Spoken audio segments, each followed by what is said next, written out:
12 जून दिन के 1:38 पर एयर इंडिया की फ्लाइट एयर इंडिया 171 क्रैश कर गया, जो बेहद दुखद घटना है। लेकिन इसके रीजंस को हम 3D एनिमेशन की हेल्प से समझने की कोशिश करते हैं।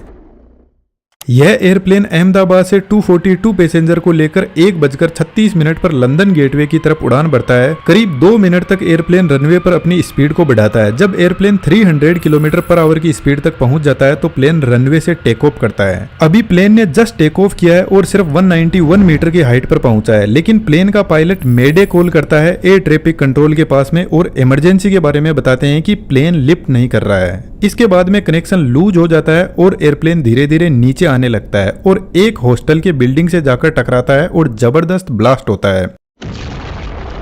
आउट ऑफ 242 पैसेंजर 241 की जान चली गई, बाकी सिविलियंस भी इसमें मारे गए। इस वीडियो की रिकॉर्डिंग के टाइम तक कंफर्म नहीं हुआ है कि कितने लोगों की इसमें जान गई है, लेकिन ब्लास्ट बहुत जबरदस्त था। एयर इंडिया का बोइंग 7878 ड्रीम लाइनर एयरप्लेन काफी लंबी दूरी तय करने वाला था अहमदाबाद से लेकर लंदन गेटवे की तरफ। तो इसके अंदर फ्यूल टैंक को फुल कर दिया गया। इसके फ्यूल टैंक की कैपेसिटी लगभग 1,26,000 लीटर की है। बेसिकली एयरक्राफ्ट का फ्यूल इसके विंग में ही भरा रहता है और विंग पर ही इंजन लगे रहते हैं। तो जब एयरक्राफ्ट ने उड़ना शुरू किया तो सिर्फ 2 ही मिनट इसने फ्यूल की खपत की और जैसे ही यह ग्राउंड पर आकर स्ट्राइक करता है तो इसमें बचा हुआ फ्यूल जबरदस्त आग पकड़ लेता है, जो एक बड़े धमाके का रीजन बनता है। अभी हमारे पास में कंफर्म न्यूज नहीं है इसके क्रैश के रीजंस की, लेकिन जब एयरप्लेन नीचे आने लगा तो लोगों ने देखा कि इसके इंजन में कहीं पर भी कोई आग नहीं लगी हुई थी, वह परफेक्टली काम कर रहे थे। लेकिन जब भी किसी फ्लाइट का इंजन फेल होता है तो इंजन पीछे की तरफ भयंकर आग को फेंकने लगता है, जिसको अभी हम आगे समझेंगे। लेकिन सबसे पहले हम पॉसिबल रीजंस को समझने की कोशिश करते हैं। फिलहाल जैसे एयरप्लेन रनवे पर खड़ा है, एयरप्लेन के यह विंग्स है और विंग के पीछे साइड में आप देखोगे फ्लैप्स लगे हुए हैं, जो कुछ इस तरीके से एडजस्ट होते हैं और आगे की तरफ लगे हुए स्लेट्स यह भी अपने एंगल को एडजस्ट कर सकते हैं और यही एयरक्राफ्ट को टेक ऑफ और लैंड करवाते हैं। जब इंजन स्टार्ट होता है तो यह आगे से हवा को खींचता है और पीछे की तरफ हाई स्पीड में फेंकने लगता है, जिसकी वजह से एयरक्राफ्ट को आगे की तरफ थ्रस्ट लगेगा और एयरप्लेन रनवे पर दौड़ने लगेगा। लेकिन यह जो कंडीशन है इसमें सिर्फ इंजन की पावर से एयरप्लेन आगे बढ़ रहा है। यदि हमने फ्लैप्स और स्लेट्स को एक्टिवेट नहीं किया तो एयरप्लेन सिर्फ रनवे पर चलता रहेगा, टेक ऑफ ही नहीं कर पाएगा। लेकिन जैसे ही पायलट फ्लैप के एंगल को बढ़ाते हैं, एयरप्लेन धीरे धीरे टेक ऑफ करने लगेगा। इसके पीछे सबसे बड़ा रीजन है इनकी डिजाइन, जो एयरफॉइल मैकेनिज्म को फॉलो करती है। जैसे यह एक एयरफॉइल मैकेनिज्म है, जब हवा इससे टकराती है तो कुछ इस तरीके से आगे निकल जाती है, लेकिन जब हम इसका एंगल बढ़ाते हैं तो अब आप देखोगे कि यह एयरफॉइल के इस पॉइंट पर हवा का जो प्रेशर है वह ज्यादा लगने लगेगा और ऊपर से जो हवा जा रही है वह सीधी निकल जाएगी। तो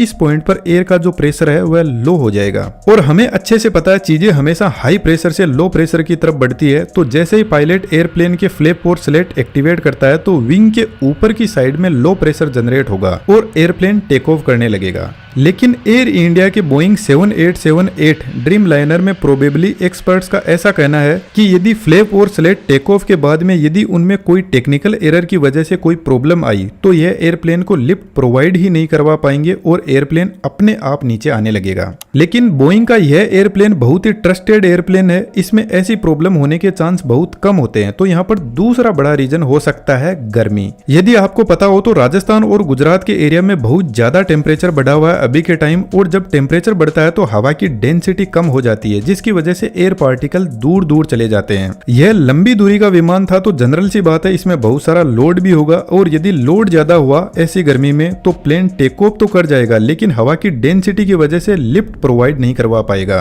फिलहाल जैसे एकदम ठंडा मौसम है और हवा में एयर के पार्टिकल एकदम पास में है, तो इतनी हाई डेंसिटी वाले एयर पार्टिकल जब प्लेन के विंग से टकराते हैं तो यह प्लेन को अच्छा खासा ऊपर की तरफ फोर्स लगाने लगेंगे।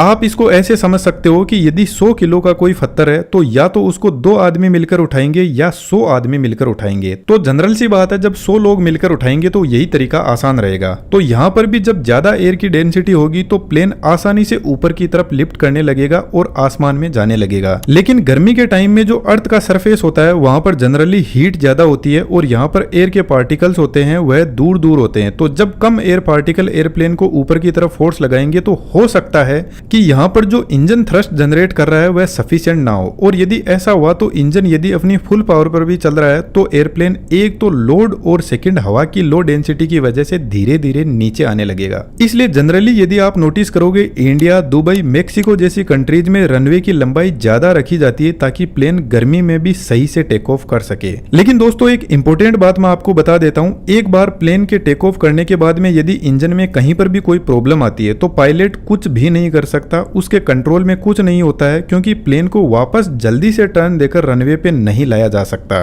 तो यहाँ पर हो सकता है कि यदि कोई बर्ड बाई चांस यदि इंजन में फंस गया हो तो यह भी एक बड़े हादसे का रीजन बनता है, लेकिन इसके चांस कम है। फिर भी हम समझते हैं कि एक बर्ड कैसे इतने बड़े एयरप्लेन को क्रैश कर सकता है। इंजन के आगे के इस हिस्से में बहुत सारे कंप्रेसर होते हैं और पीछे के इस हिस्से में टरबाइन होते हैं जो इन कंप्रेसर को चलाते हैं। कंप्रेसर का काम बेसिकली बाहर से हवा को अंदर की तरफ खींचना है और उसको कंप्रेस करना होता है। एयर कंप्रेस होने के बाद में पहुंचती है कंबशन चेंबर में, जहां पर फ्यूल जलता है। तो कंबशन चेंबर में सबसे पहले फ्यूल को स्प्रे किया जाता है जो बाहर से हवा आ रही है उसमें, जिसकी वजह से फ्यूल अच्छे से एयर के साथ में मिक्स हो जाएगा और फिर यहाँ पे लगे इग्नाइटर फ्यूल में आग लगाते हैं, जिसकी वजह से यहाँ पर बहुत सारी गैसेस जनरेट होती है। तो यहाँ पर टेम्परेचर और प्रेशर बढ़ने लगता है, जिसकी वजह से यह गैस एक्सपेंड करने लगती है। अब इस हाई प्रेशर वाली हवा को पीछे एक नोजल से बाहर फेंका जाता है, जिसकी वजह से इंजन को आगे की तरफ फोर्स लगता है। लेकिन यदि इसके कंप्रेसर में आगे की तरफ कोई बर्ड आकर फंस जाता है, वैसे तो यहाँ पर कंप्रेसर की स्पीड बहुत ज्यादा हाई होती है, लेकिन यह जो बर्ड है वह कंप्रेसर में एयर के फ्लो को ब्लॉक कर देता है, जिसकी वजह से कंबशन चेंबर को हवा मिल नहीं पाएगी। जबकि फ्यूल का यहाँ पर रेगुलर स्प्रे हो रहा है तो कंबशन चेंबर का टेम्परेचर बढ़ने लगेगा। अब एक प्रॉब्लम तो यहाँ पर है कि कंबशन चेंबर का टेम्परेचर बढ़ने लगेगा, जिसकी वजह से यहाँ पर आग लग सकती है। दूसरा रीजन यह है कि फ्यूल को जब प्रॉपरली ऑक्सीजन की सप्लाई नहीं होगी तो वह बिना जला हुआ ही इंजन से बाहर की तरफ निकलने लगेगा और जैसे ही उसको ऑक्सीजन मिलेगी तो वह एकदम से आग पकड़ लेगा। इसी वजह से जनरली यदि कोई बर्ड कंप्रेसर में फंस जाता है तो इंजन में से तेज आग बाहर निकलती है। यह जो प्रॉब्लम होती है इसको कंप्रेसर स्टॉल बोलते हैं, जिसमें कंप्रेसर को प्रॉपर हवा की सप्लाई नहीं मिल पाती है। इसके अलावा दोस्तों एयरप्लेन एक बहुत ही टेक्निकल मशीनरी होता है, जिसमें और भी बहुत सारी इंजीनियरिंग काम करती है। तो कहीं पर भी कोई भी फेलियर हो सकता है और इस फेलियर का तभी पता चलेगा जब ब्लैक बॉक्स से फ्लाइट डेटा रिकॉर्डर की हिस्ट्री मिलेगी।